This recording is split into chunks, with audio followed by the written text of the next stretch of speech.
कृषि विधेयकों को राष्ट्रपति रामनाथ कोविंद की मंजूरी मिल गई है, यानी कि ये बिल अब कानून बन चुके हैं। लेकिन कृषि विधेयकों के खिलाफ देश भर में प्रदर्शन रुका नहीं है। दिल्ली, हरियाणा, पंजाब और पश्चिमी उत्तर प्रदेश, हर जगह इनका विरोध हो रहा है। कांग्रेस समेत विपक्षी कई पार्टियां इस कानून के विरोध में हैं। इसी विरोध के चलते सोमवार सुबह देश की राजधानी में राजपथ पर बिल के विरोध में गुस्सा देखने को मिला। यहाँ कांग्रेस कार्यकर्ताओं ने एक ट्रैक्टर में आग लगा दी और कृषि विधेयकों पर विरोध जताया। बताया जा रहा है कि किसान कानून का विरोध कर रहे कुछ कांग्रेस कार्यकर्ता एक ट्रैक्टर लेकर राजपथ पहुंचे और यहाँ कृषि विधेयक का विरोध करते हुए ट्रैक्टर को आग के हवाले कर दिया।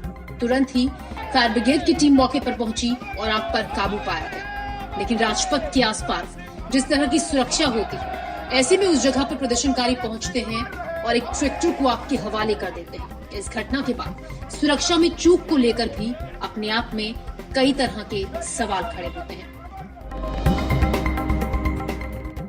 कोरोना के बढ़ते प्रकोप के बीच आज एक अच्छी खबर सामने आई है। देश में संक्रमण से ठीक होने वालों का आंकड़ा 50 लाख को पार कर गया है। देश का रिकवरी रेट 82.58% हो चुका है। मतलब अब हर 100 मरीजों में 82 लोग ठीक हो रहे हैं। भारत दुनिया का इकलौता देश है जहां इतने ज्यादा मरीज ठीक हो चुके हैं। भारत में अब तक कुल 50,16,520 लोग संक्रमण की चपेट से बाहर आ चुके हैं।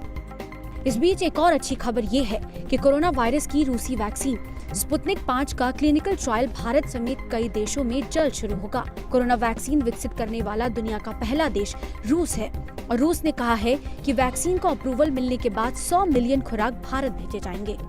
आपको बता दें कि भारत में अब तक 60,74,702 लोग संक्रमित हो चुके हैं। स्वास्थ्य मंत्रालय के सोमवार सुबह जारी किए गए आंकड़ों के हिसाब से पिछले 24 घंटों में 82,170 नए मामले सामने आए हैं और 1,039 लोगों की मौत हुई है। देश में एक्टिव मामलों की संख्या 9,62,640 है और अब तक कोरोना की इस जंग में 95,542 लोगों की जान जा चुकी है। वहीं अगर हम दुनिया भर के आंकड़ों की बात करें तो पूरे विश्व में संक्रमितों का आंकड़ा 3,29 लाख से ज्यादा है और मरने वालों का आंकड़ा 10 लाख के करीब पहुंच चुका है। देश में कोरोना के आंकड़े जिस तरह से बढ़ रहे हैं, रोज नए रिकॉर्ड टूट रहे हैं, साफ दिखाता है कि लोग अब लापरवाही बरत रहे हैं। इसी बीच दूसरे सीरो सर्वे से पूर्व केंद्रीय स्वास्थ्य मंत्री हर्षवर्धन ने बताया कि भारत में कोरोना के खिलाफ अभी हर्ड इम्यूनिटी यानी कि सामूहिक रोग प्रतिरोधक क्षमता विकसित नहीं हो पाई है। आइए आपको आसान शब्दों में समझाते हैं कि हर्ड इम्यूनिटी होती क्या है। हर्ड इम्यूनिटी यानी कि सामूहिक रोग प्रतिरोधक क्षमता। संक्रमण के बाद जब मरीज ठीक हो जाता है तब उसके शरीर में उस वायरस का मुकाबला करने के लिए रोग प्रतिरोधक क्षमता बन जाती है, जिसे इम्यूनिटी कहते हैं। जब ये संक्रमण बड़ी आबादी में होता है और लोग ठीक हो जाते हैं तो उनमें ये रोग प्रतिरोधक क्षमता बन जाएगी और संक्रमण फैलने का खतरा कम हो जाता है। इसे हर्ड इम्यूनिटी कहते हैं। ऐसा होने पर संक्रमण का खतरा बहुत कम हो जाएगा। लेकिन चिंता की बात यही है कि भारत में अभी हर्ड इम्यूनिटी विकसित नहीं हुई है, जिसका मतलब साफ है कि अभी लापरवाही बरतने का वक्त बिल्कुल नहीं है। IIT में एडमिशन के लिए होने वाली JEE एडवांस परीक्षा आज हो रही है। ये परीक्षा 2 शिफ्ट में हो रही है, जो सुबह 9 बजे से दोपहर 12 बजे तक और 2:30 बजे से 5 बजे तक है। इस परीक्षा के परिणाम 5 अक्टूबर 2020 को घोषित किए जाएंगे।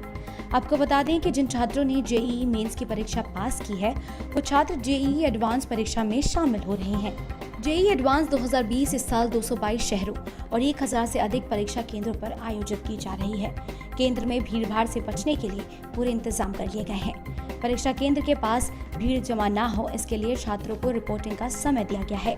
परीक्षार्थी भी किए गए इंतजामों से संतुष्ट नजर आए। कैसा रहा पेपर आपका? रहते कहाँ पर आप? यहाँ आनंद। तो आने में कोई दिक्कत तो नहीं है?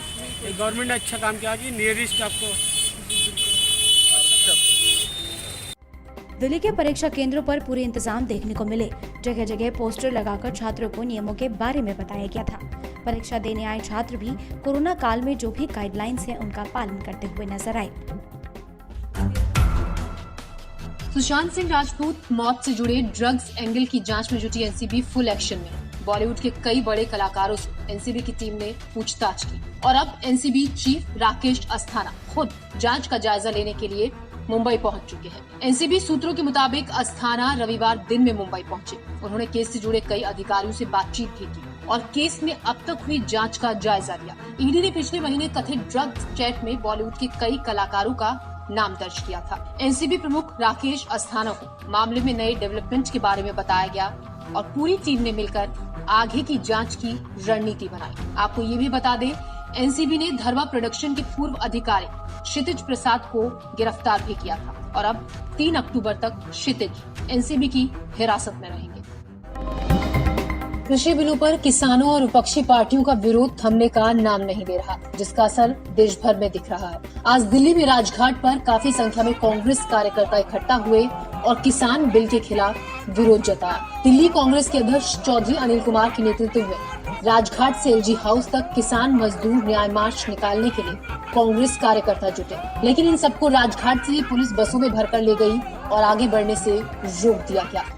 देखिए, हमारा आज ये मार्च था किसान मजदूर न्याय मार्च। हम लोगों ने बहुत शांतिपूर्ण तरीके से देश के महात्मा गांधी जी की समाधि से हमने शुरू किया, लेकिन सरकार ने जिस तरह से कानूनों को अपना सत्ता का दुरुपयोग करके तानाशाही रवैये के साथ पास किया, वैसे ही दिल्ली पुलिस का प्रयोग करके आज हमारे मार्च को इन्होंने तोड़ने की कोशिश की। आज जगह जगह रेड लाइट के ऊपर बसों में जांच की जा रही है, लोगों को बैठाया जा रहा है और किसानों को आने से रोका जा रहा है। सवाल इस बात का कि आखिर इस लोकतंत्र में आवाजों को दबाने का काम ये सरकारें कर क्यों रही है? कहीं ना कहीं इनको मालूम है, एहसास है कि इन्होंने गलत किया है और आज किसान सड़कों पर है। ये कहते रहे कि किसानों के हित में, जब किसान नहीं मान रहा है कि हमारे हित में, तो सरकार कैसे कह सकती है? हम उन मांगों को लेकर के किसान मजदूर न्याय मार्च हमने रखा था, लेकिन आज जिस तरह इन्होंने हमारे इस मार्च को, न्याय मार्च को तितर करने की कोशिश की है, एक बार फिर सिद्ध होता है कि पुलिस, यानी कि मोदी जी जब डरते हैं पुलिस को आगे करते हैं। और आज इसका जीता जागता उदाहरण आज इस राजघाट पर है, जहाँ हमें इकट्ठा होना पड़ रहा है। वो हमारे लोगों को पकड़ रहे हैं, किसानों को पकड़ रहे हैं। ये मजदूरों का, किसानों का अपमान। संसद से पारित होकर कानून बन चुके कृषि विधेयकों का चौतरफा विरोध जारी है। जिस तरह से कृषि बिलों को लेकर बवाल मचा हुआ है, साफ है कि अभी ये विरोध थमने वाला नहीं है।